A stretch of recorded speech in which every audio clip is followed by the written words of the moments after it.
Hello नमस्कार सत श्री अकाल आदाब अस्सलाम वालेकुम आप सभी को। ये वीडियो एक्स सर्विसमैन वालों के लिए कहीं ना कहीं बहुत ही खास रहने वाली है, क्योंकि एग्ज़ाम नज़दीक है। आपको भी पता है कि 22-23 में होने की सबसे ज़्यादा संभावना, और मैं ये पहले से भी कह रहा हूँ। वो ठीक है, अचानक से एसबीआई ने कोई सरप्राइज़ दे दिया तो वो कह नहीं सकते। अदरवाइज़ बहुत रेयर ही केस होता है कि जो प्रिडिक्शन कर दिया, जो एक्सपेक्ट कर दिया, वो कहीं ना कहीं उसी डेट में फिर वो चीज़ें होती ही होती हैं, राइट। चलिए, तो यहाँ पर मैं जो आज आपसे बात करने वाला हूँ आप सभी सर से, राइट, वो ये है कि कट ऑफ पार करने का आपके लिए एक बहुत ही बेहतर फॉर्मूला। और क्योंकि अंतिम 20 दिन है, क्योंकि हम ये लेकर चल रहे हैं कि 22-23 में एग्ज़ाम होना चाहिए, और मेरे अकॉर्डिंग तो बिल्कुल होना ही चाहिए, क्योंकि अब तो पीईटी का जो है आपको डेट भी आपको मिल गई है, राइट। प्री एग्जाम ट्रेनिंग की डेट भी आपको मिल गई है, तो ये ऑब्वियस है कि भी कहीं ना कहीं 10 से 15 दिन के अंदर अंदर आपको एडमिट कार्ड देखने को मिल जाएगा, और उसके 7 से 8 दिन बाद आपका एग्जाम, क्योंकि एडमिट कार्ड जो है एग्जाम से 8 दिन पहले ही आपको देखने को मिलता है। ठीक है जी। तो सबसे पहले जो मैं आपसे चर्चा करने वाला हूँ, राइट, वो ये है कि सबसे पहले आप ये देख लीजिए कि आपकी जो कट ऑफ रही है 2023 में जो नोटिफिकेशन आया था, उसका एग्जाम 2024 में हुआ था, जनवरी में, राइट। तो उसके प्री एग्जाम की अगर मैं बात करूं, तो जो हमारे एक्स सर्विसमैन भाई हैं, उनकी जो कट ऑफ गई थी वो, क्योंकि स्टेट वाइज है, तो अगर स्टेट वाइज कट ऑफ है तो ऑब्वियस सी बात है हर एक स्टेट की कहीं ना कहीं वेरी की थी। कहीं 17.5 है, तो कहीं 27 है, कहीं 32 है, तो कहीं आपका 38-39 तक भी आपका जो है कट ऑफ रही है। ठीक है ना, वो depend on state to state. ठीक है ना, तो मिनिमम जो कट ऑफ रही वो प्री की, वो 17.5 एक्स सर्विसमैन वालों की। ठीक है जी, एक्स सर्विसमैन वालों की, और 39 तक ये जो है गई है। अगर बात करें डिसेबल्ड एक्स सर्विसमैन भाई हमारे जितने भी हैं, तो उनकी सबसे अगर कट ऑफ मिनिमम की बात करें तो मिनिमम कट ऑफ 0 गई है, राइट। अगर उनका माइनस में नहीं आया तो उसमें आ जाए, लेकिन बस ये कि स्टेट से स्टेट वेरी करेगा। किसी स्टेट की 0 गई तो किसी स्टेट की 27.5 भी गई है, ऐसा नहीं है। ठीक है ना। बट अगर आप इसको देखें, राइट, इस चीज को अगर आप गौर से ऑब्जर्व करें और बहुत ध्यान से, क्योंकि आप देखिए मैं किसको समझा रहा हूं, क्योंकि आप लोग तो डिसिप्लिन के लिए ही जाने जाते हैं, राइट। क्योंकि मेरी भी फैमिली ऑब्वियसली आर्मी बैकग्राउंड से है, तो मैं तो अपने फादर साहब को जानता ही हूँ, राइट, कि डिसिप्लिन को लेकर वो कितना जो है अलग उसमें रहते हैं, राइट। तो आपको अगर कोई चीज टारगेट अगर कोई दे दिया जाए तो उसको आप बेहतर तरीके से अंजाम तक पहुंचाते हैं। जो आपको अगर एक बार टारगेट मिल जाए तो उसमें तो कोई संदेह ही नहीं है, राइट। लेकिन हाँ, फिर भी कुछ ऐसी इंपॉर्टेंट बातें, क्योंकि हमें किस तरह से एग्जाम को अटेम्प्ट करना है, एग्जाम में जब क्वेश्चन आए तो किस तरह से डील करना है, और कौन सा क्वेश्चन कब करना चाहिए, ये जानना बहुत जरूरी है। क्योंकि मैं जानता हूं अगर आपको ये चीजें पता चल जाएं तो फिर आपको तो कोई रोक भी नहीं पाएगा, क्योंकि इस बार एसबीआई क्लर्क में एक्स सर्विसमैन और डीएसएम वालों की वैकेंसीज बहुत अच्छी खासी, आई थिंक 2000 से प्लस है, राइट। तो ये नंबर अच्छा खासा है आप सभी लोगों के लिए, तो इसको आप कहीं ना कहीं पॉजिटिवली लेकर आप बदल सकते हैं, आप अपना स्थान सुनिश्चित कर सकते हैं एसबीआई में, राइट। तो चलिए, तो इस पर आगे बात कर लेते हैं। सबसे पहले मैं आपको ये दिखाना चाहता हूं कि एसबीआई क्लर्क जो एग्जाम डिफिकल्टी लेवल किस तरह का रह सकता है। तो देखिए, प्री एग्जाम जो होता है एसबीआई का, वो ऑब्वियस है कि इजी ही रहता है, इजी टू मॉडरेट ही रहता है, इजी टू मॉडरेट ही रहता है, इजी टू मॉडरेट ही रहता है, इजी टू मॉडरेट ही रहता है। ओवरऑल अगर बात करें, ओवरऑल अगर मैं बात करूं तो इजी टू मॉडरेट ही जाएगा। ठीक है, क्योंकि मैंने अगर यहां आपको दिखाया, देखो 50% से भी कम है, 50% से भी कम, राइट। जैसे कि एक जनरल कैंडिडेट है, एक जनरल कैंडिडेट है, तो जनरल वाले को तो भाई ऑब्वियस सी बात है, भाई 60 to 74, ऑब्वियसली ये मैंने दिखाया कि स्टेट वाइज वेरी किया है, किसी स्टेट में 60 भी गई है, राइट, किसी में आपका 65 भी, 66 भी, 70 भी, 73 भी, इस तरह से स्टेट टू स्टेट आपका जो है वेरी की है कट ऑफ, राइट। तो यहां पर आपको भी पता है कि प्री के लिए 1 घंटा मिलता है, 1 घंटा प्री के लिए मिलता है, और जिसमें भी आपको तीनों के लिए सेक्शनल टाइमिंग है, हर एक के लिए। भले ही इसमें सेक्शनल कट ऑफ नहीं है, इंडिविजुअल सेक्शनल कट ऑफ नहीं है, बट आपको यहां पे सेक्शनल टाइमिंग आपको जो है कहीं ना कहीं इसमें देखने को मिलेगी। ठीक है, बट इंग्लिश में 20 मिनट, रीजनिंग में 20 मिनट, और क्वांट में भी 20 मिनट आपको मिलेंगे। यानी कि जब टाइम फिक्स होता है ना, तो राइट, थोड़ा सा फिर उस केस में कहीं ना कहीं आपके दिमाग में रहता है, वो प्रेशर फील होता है, ठीक है ना। तो उस प्रेशर को हल्का करने के लिए और कहीं ना कहीं इस चीज़ को कंफर्म करने के लिए हाँ कैसे कर सकते हो, तो ये चीज़ें मैं अब आगे बढ़ाने जा रहा हूँ। आइए ध्यान से समझिएगा थोड़ा सा। मैंने 2023 का एक एनालिसिस किया है कि 2023 में जो पेपर आया था उससे मैं आपको ये बताऊंगा कि कैसे आप उसको कर सकते थे, राइट। क्योंकि 2024-25 में जो एग्जाम आएगा तो वो इसी तरह के इसी पैटर्न पे आएगा, इसमें कोई बहुत बड़ा मेजर बदलाव नहीं देखने को मिलेगा, राइट। ऐसा नहीं होगा कि कुछ अलग देखने को मिल जाएगा। मैं आपको बस ये बताऊंगा कि रीजनिंग जैसे मान लीजिए, मैं मान लेता हूं कि यह पेपर आपके सामने होता है इस बार, राइट, तो आप इसको कैसे डील करेंगे। देखिए आपको ये तो क्लियर है कि अगर मैं ज्यादा नहीं सिर्फ 50% भी कर दूं, राइट, मैं ये कभी नहीं कहूंगा कि आप ये कि 40 कर दें 42 कर दें, नहीं, एटलीस्ट आप अपने आप को 50% के लिए तो सोचे ही सोचे कि भाई अगर 100 नंबर का पेपर है तो उसमें से 50 क्वेश्चन मेरे सही होने चाहिए, ठीक है। और आपको पता है 50 क्वेश्चन, रीजनिंग में 35, क्वांट में 35 और इंग्लिश में 30, ठीक है। 35, 35 और 30 यही है। बस आपको नंबर चुराने हैं, थोड़ा पढ़ना है लेकिन नंबर चुराने होंगे। पढ़ना देखिए एक बार तो एटलीस्ट, चाहे एक्स सर्विसमैन भाई है हमारे, चाहे कोई भी है, सिलेबस तो एटलीस्ट मुझे लगता है कि एक बार जितना भी आपको एप्लीकेशन पे, मतलब जो भी आपने कोर्स खरीदा है, बैच लिया है, उसके माध्यम से आपको एक बार तो सिलेबस को पूरा पढ़ना चाहिए बढ़िया से, अच्छे से, राइट। उसमें तो किसी तरह की कोई भी कोताही बरतनी नहीं है, मतलब कुछ भी छूटे ना, सब कुछ बिल्कुल अच्छे से पढ़ें, एक बार सिलेबस को पूर्ण रूप से कंप्लीट करें, ठीक है। प्रैक्टिस भी उसी कहीं ना कहीं रफ्तार से बेहतर तरीके से करें। लेकिन एग्जाम में जब हूं तो एग्जाम में आपका जो है प्लान ए प्लान बी होना चाहिए बहुत स्ट्रांगली आप जो है, क्योंकि वहां किसी को दिखाना नहीं है, वहां कोई दिखावा नहीं चल रहा है, राइट। आपके माइंड में जो टारगेट होना चाहिए, जो दिमाग में चलना चाहिए कि भाई मुझे ये क्वालिफाई करना है, मुझे टॉपर नहीं बनना है, मुझे बहुत वो नहीं दिखाना है किसी को, देखो मैंने रीजनिंग में 35 कर दिए, नो, आपको सिर्फ क्वालिफाई करना है, ठीक है। तो क्वालिफाई करने के लिए कोई भी माइन्यूट सी भी मिस्टेक वो आपको अलग कर सकती है, बाहर कर सकती है, थोड़ी सी भी गलती आपको अलग बाहर लेके चली जाएगी, राइट। अगर एक सही एक बेस्ट प्लान के थ्रू आप उसको एग्जीक्यूट करेंगे तो आप निश्चित प्री क्वालिफाई करेंगे। और फिर मेंस के लिए भी हम आगे चर्चा जरूर करेंगे, आगे की जब आगे एक और वीडियो इसके लिए मेंस के भी लेके आऊंगा मैं। जैसे मान लीजिए आपको भी पता है कि भाई 3 से 4 तो पजल आपको देखने को मिलती हैं, box, day based, parallel, right.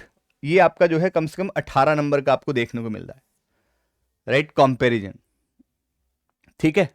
चलिए अगर मैं बात करूं मिसलेनियस की, तो मिसलेनियस आपको जो है यहां पर देखने को मिला है, राइट। 5 4 9 3 12, 12 3 15, 15 1 16, 17, 17, और यहां पर अगर बात करें 18 नंबर का आपका जो है ये आपको मिल गया, ठीक है।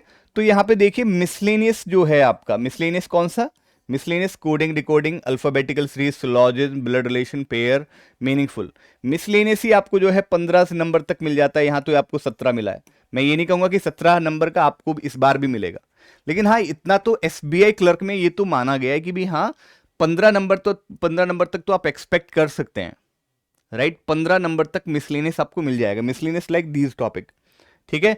अब मान लीजिए कि भाई मान लीजिए आपके इस बार 2024-25 में 15 नंबर का मिसलेनियस आया, तो 15 में से आप 13 मार्क्स का आप डेफिनेटली टारगेट कर सकते हैं, इसमें कोई बड़ी बात नहीं होगी।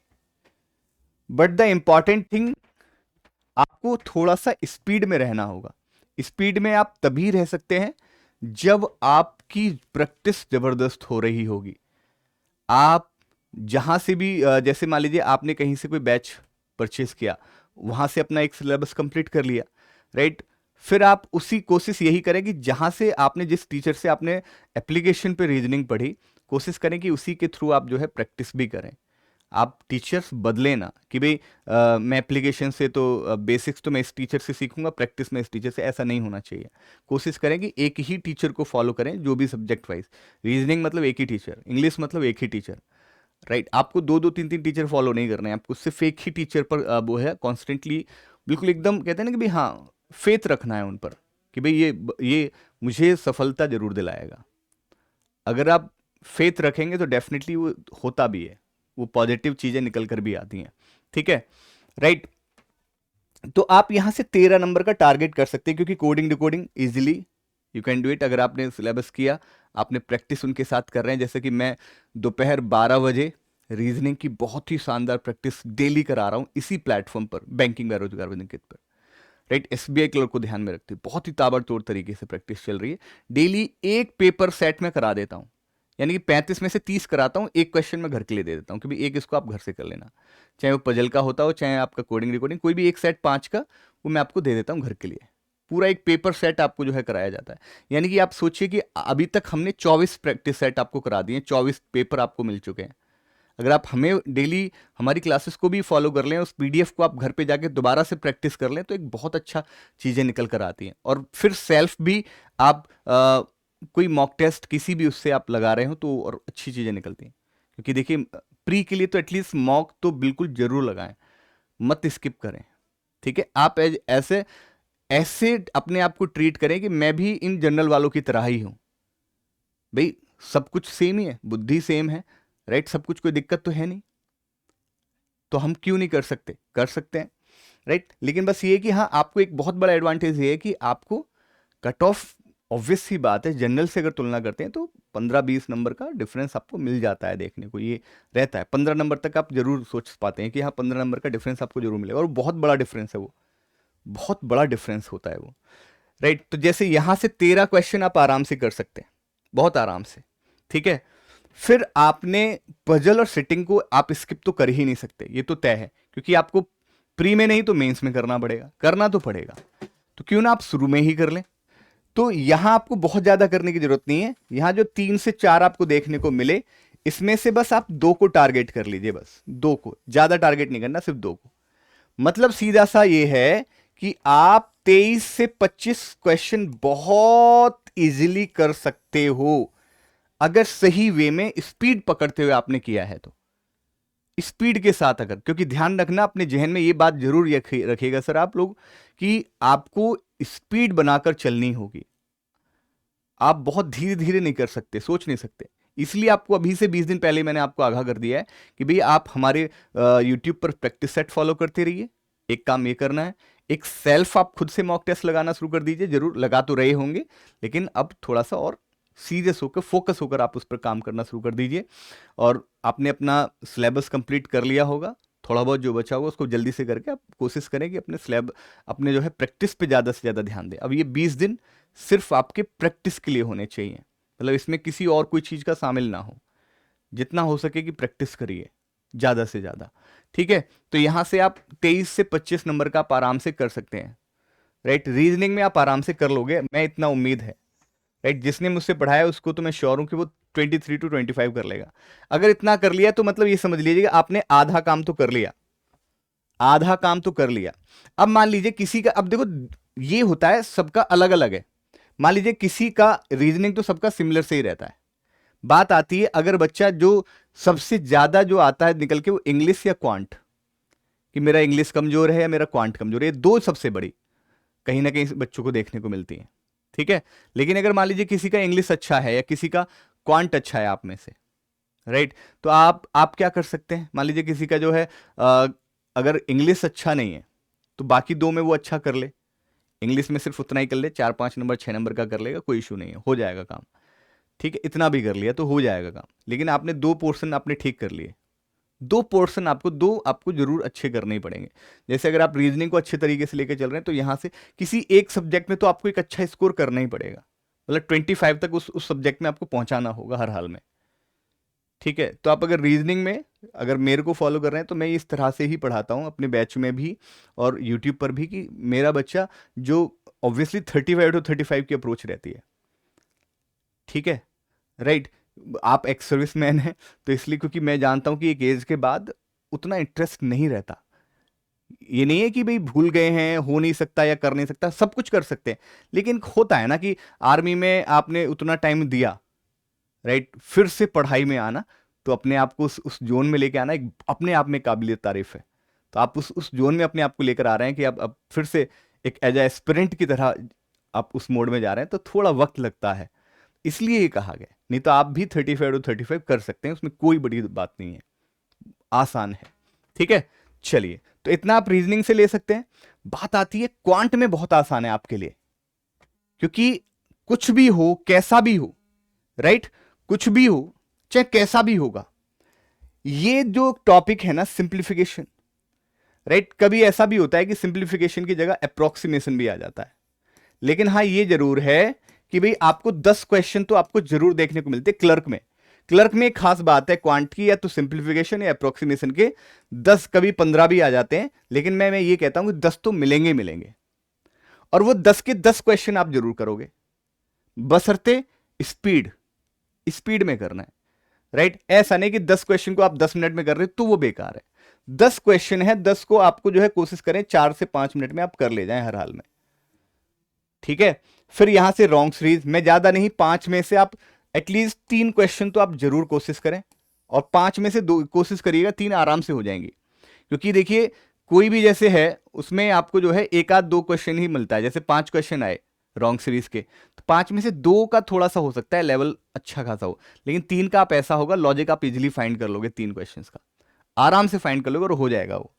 डीआई में ज्यादा नहीं करना, सिर्फ 2 ही क्वेश्चन करिए, वो भी सिर्फ इजी लेवल के, इवन 2 से 3 क्वेश्चन, 2 से 3 क्वेश्चन आप डीआई में करिए। सिर्फ वो करिए जिसमें रेशियो पूछ रहा है, जिसमें एवरेज पूछ रहा है, मतलब एक सिंगल एक लाइन में बिल्कुल सिंपल भाषा में आपसे पूछेगी, वो क्वेश्चन करिएगा आप।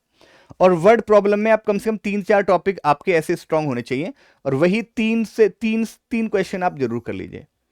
मतलब अगर आपने 10 3 13 13 3 16 3 यही आपने 20 क्वेश्चन अगर आपने कर दिए क्वांट में, तो बात बन जाएगी वहीं पे। 20 क्वेश्चन से ज्यादा आपको सोचना नहीं है, राइट। 20 क्वेश्चन से आपको ज्यादा नहीं सोचना, राइट। 25 आपने रीजनिंग में, ठीक है, 23 से 25 आपने रीजनिंग में, और 20 में भी 20 आपका जो वही 20 आपने जो है इसमें कर दी क्वांट में, तो फिर इंग्लिश में आपके लिए बर्डन नहीं होगा। इंग्लिश में तो फिर आपको जो है 8 से 10 मार्क्स भी ले आए तो आपको कोई रोक नहीं सकता, 8 भी ले आए तो भी चल जाएगा, समझ रहे हैं। 8 से 10 मार्क्स मतलब 8 भी ले आए तो भी चल जाएगा काम, अगर आपने रीजनिंग क्वांट में इस तरह से फॉलो कर लिया तो, ठीक है। तो जैसे आरसी है, अगर आपकी लैंग्वेज ठीक है, आप समझते हैं इंग्लिश आपने ठीक से पढ़ी है, तो आप आरसी को देखें। या फिर आपने ग्रामर रूल अच्छे से किए हैं, अगर जिसने भी हमारे एक्स सर्विसमैन भाई ने अगर ग्रामर को ठीक से पढ़ा है तो उसको बहुत कुछ करने की जरूरत नहीं, क्योंकि उसने पता है कि भी मैंने इतना काम तो कर लिया कि कट ऑफ के पास तक तो पहुंच रहा हूं, लेकिन थोड़ा सा और कर दूंगा तो मैं सुनिश्चित हो जाऊंगा। जैसे एरर है, अगर ग्रामर ठीक है तो 2 से 3 क्वेश्चन आप एरर के कर सकते हो, राइट। सेंटेंस रीअरेंजमेंट को आपसे मैं जरूर कहूंगा कि आप ना ज्यादा सोचें, रहने दें, स्किप करिएगा। मिस स्पेल्ट जरूर कर सकते हैं, राइट, मिस स्पेल्ट आप जरूर कर सकते हैं, और सारे क्वेश्चन कर सकते हैं, कोई बहुत बड़ी बात नहीं होगी। क्लोज टेस्ट के आप 2 से 3 क्वेश्चन कर सकते हो, ठीक है ना। सिंगल फिलर के क्वेश्चंस को कर सकते हो, और आरसी के भी आप यहां से एटलीस्ट 4 से 5 क्वेश्चन तो आप जरूर निकाल सकते हैं, 4 क्वेश्चन तो आप जरूर निकाल ले जाओगे। तो वही 4 3 7 7 और 2 9 2 11, मतलब आप एटलीस्ट, मैं वही कह रहा हूं ना, आप आराम से 10 क्वेश्चन आप जरूर सही कर सकते हैं, ठीक है ना। 10 क्वेश्चन आप आराम से, और 20 और 10 30, 30 और 20 50, यानी 50 प्लस जैसे ही हुआ ना, वो सुनिश्चित हो गया, कंफर्म हो गया, फिर उसको कोई नहीं रोक सकता अब, ठीक है। अब आपको करना कैसे है, 20 दिन बचे हैं, 20 दिन में बस आपको ये करना है, अंतिम 20 दिन का बता रहा हूं सिर्फ मैं आपको, अंतिम 20 दिन के लिए क्या करना है। देखो सबसे पहले तो मैं अपने सब्जेक्ट का बता दे रहा हूं। देखिए मैंने आपको, हमारा उड़ान बैच चल रहा है, उसमें हमने सिलेबस अपना जो है प्री लेवल का मोस्ट ऑफ हमारा हो ही गया, प्री लेवल तो हो ही गया, ये बात आपको मैं बता चुका हूं। तो थोड़ा बहुत हल्का सा है वो अब 2 दिन में हो जाएगा, तो प्री लेवल हम कंप्लीट करा चुके होंगे, तो बाकी का 20 दिन आपका प्रैक्टिस चल रहा होगा। लेकिन अगर बात करें यूट्यूब की, तो हमने यूट्यूब पे भी एश्योर किया आपके लिए कि भाई यूट्यूब पर भी मैं आपको पूर्ण रूप से टॉपिक वाइज प्रैक्टिस करा रहा हूँ, टॉपिक वाइज, और एक अच्छी, मतलब ऐसा नहीं कि बहुत 6-6 7-7 घंटे की इस तरह की जो है आपको कराऊंगा, जिसमें मैंने 2 संडे आपको करा दिया। एक तो 19 जनवरी को मैंने कराया था 6 घंटे के आसपास की एक बहुत ही प्यारी सी क्लास ली थी, 19 जनवरी को जो हो चुकी है, ब्लड रिलेशन और स्लॉक्स, जिसमें मैंने पूर्ण रूप से कराया। ऐसे सेशन को आपको जरूर फॉलो करना चाहिए, यानी कि एक बार आपने बेसिक अच्छे से कर लिया है तो इस तरह की बड़ी क्लास को आप जरूर देखें। यहां से मैक्सिमम क्वेश्चन जब आपको मिलते हैं तो वहां क्लैरिटी बहुत मिलती है, कहीं कुछ आपको डाउट होता है तो वो इस तरह की मैराथन से आपका जो है डाउट क्लियर होता है।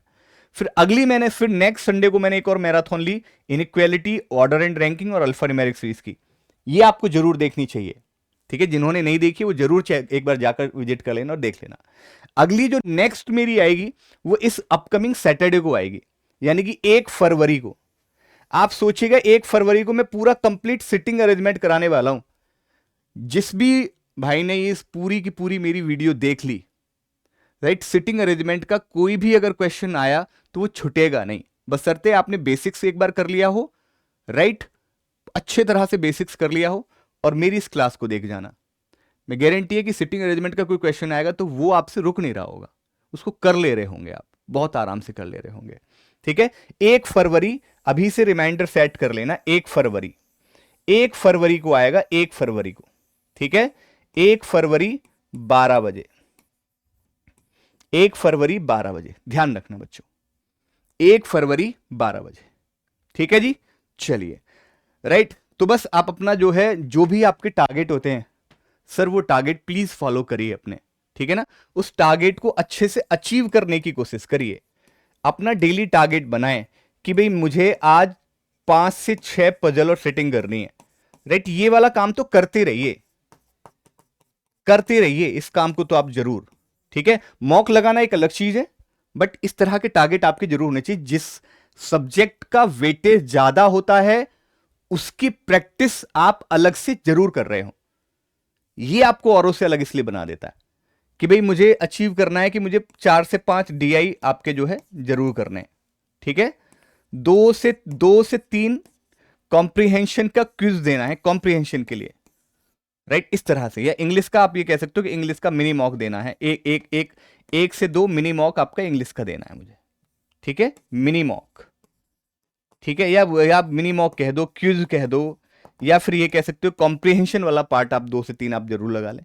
ये आपका डेली रूटीन में होना चाहिए। अब सिर्फ और सिर्फ अभी जो आपके सारी तैयारी है ना, अब ये प्री फोकस्ड होनी है, प्री बेस्ड होनी चाहिए। अब इसमें कोई मेंस वेंस कुछ नहीं, जितना आपने सिलेबस को करने के लिए प्री मेंस पढ़ लिया, एक साथ पढ़ लिया, वो ठीक है, लेकिन अभी सिर्फ आपकी जो तैयारी हो अब से, वो आपकी 1 फरवरी से, यानी कि आपका प्री ओरिएंटेड होनी चाहिए, बस प्री ओरिएंटेड। आपके दिमाग में कुछ और नहीं, सिर्फ प्री ओरिएंटेड चले कि भाई हाँ, ठीक है। इस तरह से focus on your speed. Speed मतलब आप देखिए, जब आप जैसे मान लीजिए पजल सेटिंग लगाया आपने अलग से, तो यहां देखिए कहां दिक्कत आ रही है, किस लाइन को मैं ठीक से नहीं समझ पा रहा हूं। इन चीजों को रियलाइज कीजिए। आप अगर टाइम डिवोट करेंगे, अगर समय देंगे ना, तो डेफिनेटली वो चीजें पकड़ में आएंगी कि कहां कमी आई, कहां लैग कर रहा हूं, वो कमी जरूर पकड़ में आएगी। बस उस कमी पे काम करना है 20 दिन आपको। जो जो कमी निकलती जाए उस पर काम करते रहिए ऑन डेली बेसिस। ठीक है जी, डेली 1 से 2 मॉक टेस्ट लगाने हैं आपको। एक मॉक टेस्ट तो आपको लगाना ही है, क्योंकि 2 मैं इसलिए नहीं कह रहा हूं, एक आपने अगर खुद से लगा लिया सेल्फ, और एक आप हमारे प्रैक्टिस सेट जो मिल रहा है उसको देखें, और देखने के बाद उस PDF को आप खुद से जरूर लगाएं, तो वो 2 के इक्विवेलेंट ही हो जाएगा, राइट। वो इसी प्लेटफॉर्म पर हम करा रहे हैं, ठीक है ना। और सबसे जरूरी बात, जो भी आप मॉक टेस्ट जहां से भी आप लगा रहे हैं, राइट, चाहे हमारे यहां से मिनी मॉक लगा रहे हैं, चाहे आप पूरा कंप्लीट मॉक लगा रहे हैं, कहीं से भी कैसे भी कर रहे हैं, तो मॉक लगाने के बाद उसको एनालाइज अच्छे से करिए। एनालाइज जैसे किस तरह से, एक तो वही होगा कि कोई क्वेश्चन नहीं हुआ है तो वो क्यों नहीं हुआ, राइट, एक तो ये है। एक क्वेश्चन ऐसा भी होगा कि भाई कहीं ना कहीं उस पर आपने टाइम ज्यादा स्पेंड किया होगा, तो वो टाइम स्पेंड क्यों किया, बस उस पर विचार अच्छे से करिए कि क्या दिक्कत ऐसी रही कि टाइम ज्यादा लगा। बस ये 20 दिन इसको काम को कर लीजिए आप, ठीक है। और बहुत ज्यादा नहीं, 50% के लिए सोचिए, ज्यादा सोचने की जरूरत भी नहीं, क्योंकि आपको क्वालिफाई करना है। ये क्वालिफाइंग है प्री, तो प्री में टॉपर नहीं, प्री में क्वालिफाइंग वाली जो है आपके दिमाग में होनी चाहिए वो चीज, ठीक है। एफर्ट बेस्ट होना चाहिए, राइट। लेकिन आपको ये पता है कि हाँ मैं 50% भी कर लूंगा, तो 50% के लिए अप्रोच जो मैंने बताई है उस तरह से फॉलो करेंगे तो डेफिनेटली चीजें बेहतर होंगी। बाकी आप मेरी रेगुलर क्लासेस को भी फॉलो करिए, राइट। वहां भी मैं प्रॉपर तरीके से हर दिन कुछ ना कुछ छोटी छोटी बातें बताता रहता हूँ, राइट। चाहे वो टॉपिक ओरिएंटेड हो, चाहे वो एग्जाम से रिलेटेड बात हो, कि एग्जाम हॉल में किस तरह का रहती हैं चीज़ें, वो भी मैं आपसे शेयर करता रहता हूँ, ठीक है। तो आप मेरी क्लास को 12 बजे मैं कराता हूँ, आप उसको फॉलो कर सकते हैं, राइट, अपने रोहित सर के साथ, ठीक है जी। चलिए, बहुत बहुत धन्यवाद। आप, मुझे पूरी उम्मीद है आप सभी को ये वीडियो पसंद आएगी। अगर पसंद आई है तो कमेंट करिएगा, और हाँ, कोशिश करिएगा अगर आपके कोई डाउट है तो प्लीज़ वो डाउट हमारे साथ जरूर साझा कीजिएगा, तो हम कोशिश करेंगे आप तक आपके जो है, जो भी आपके सुझाव या जो भी आपके संदेह होंगे उनको हम कोशिश करेंगे पूरा जरूर करने की। बहुत बहुत धन्यवाद, बहुत बहुत शुक्रिया, नमस्कार।